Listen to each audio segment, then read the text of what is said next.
యెహోషువ 23వ అధ్యాయము. చుట్టూనున్న వారి శత్రువులలో ఎవరునూ వారి మీదికి రాకుండా యెహోవా ఇశ్రాయేలీయులకు నెమ్మది కలుగజేసిన మీదట అనేక దినములైన తరువాత యెహోషువ బహు సంవత్సరములు గల వృద్ధుడాయెను. అప్పుడతడు ఇశ్రాయేలీయులనందరినీ, వారి పెద్దలను, వారి ముఖ్యులను, వారి న్యాయాధిపతులను, వారి నాయకులను పిలిపించి వారితో ఇట్లనెను: నేను బహు సంవత్సరములు గడచిన ముసలివాడను.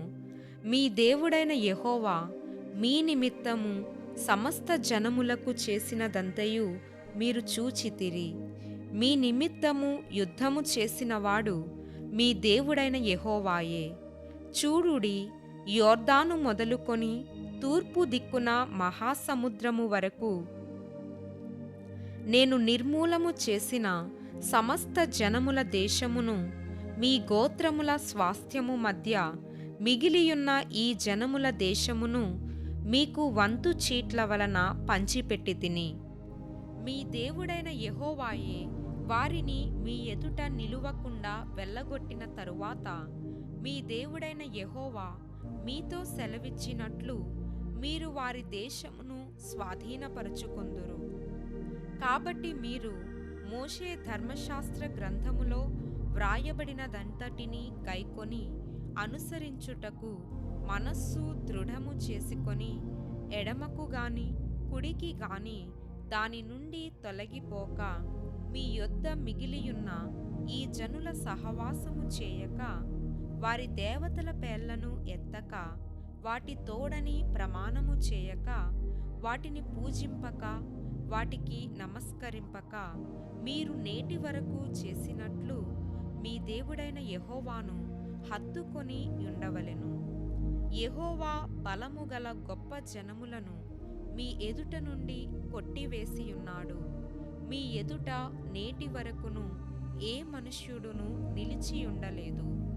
మీ దేవుడైన యెహోవా మీకిచ్చిన మాట చొప్పున తానే మీ కొరకు యుద్ధము చేయువాడు గనుక మీలో ఒకడు 1000 మందిని తరుమును.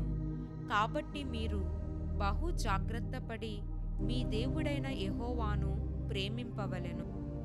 అయితే మీరు వెనుకకు తొలగి మీ యొద్ద మిగిలియున్న ఈ జనములను హత్తుకొని వారితో 1000 మంది, వారితో మీరును మీతో వారును సాంగత్యము చేసిన ఎడల మీ దేవుడైన యెహోవా మీ ఎదుట నుండి ఈ జనములను కొట్టివేయుట మానును. మీ దేవుడైన యెహోవా మీకిచ్చిన ఈ మంచి దేశములో ఉండకుండా మీరు నశించు వరకు వారు మీకు ఉరిగాను, బోనుగాను, మీ ప్రక్కల మీద కొరడాలుగాను, మీ కన్నులలో ముల్లుగాను ఉందురు. ఇదిగో, నేడు నేను సర్వలోకుల మార్గంన వెళ్ళుచున్నాను. మీ దేవుడైన యెహోవా మీ విషయమై సెలవిచ్చిన మంచి మాటలన్నిటిలో ఒక్కటి అయినను తప్పియుండలేదని మీరు అనుభవపూర్వకముగా ఎరుగుదురు. అవి అన్నియు మీకు కలిగెను, వాటిలో ఒక్కటి అయినను తప్పియుండలేదు. అయితే మీ దేవుడైన యెహోవా మీతో చెప్పిన మేలంతయు మీకు కలిగిన ప్రకారము మీ దేవుడైన యెహోవా మీకిచ్చిన ఈ మంచి దేశములో ఉండకుండా ఆయన మిమ్ము నశింపజేయు వరకు యెహోవా మీ మీదికి కీడంతయు రాజేయును. మీరు మీ దేవుడైన యెహోవా మీకు నియమించిన ఆయన నిబంధనను మీరి ఇతర దేవతలను పూజించి వాటికి నమస్కరించిన ఎడల యెహోవా కోపము మీ మీద మండును గనుక ఆయన మీకిచ్చిన ఈ మంచి దేశములో నుండకుండా మీరు శీఘ్రముగా నశించిపోవుదురు.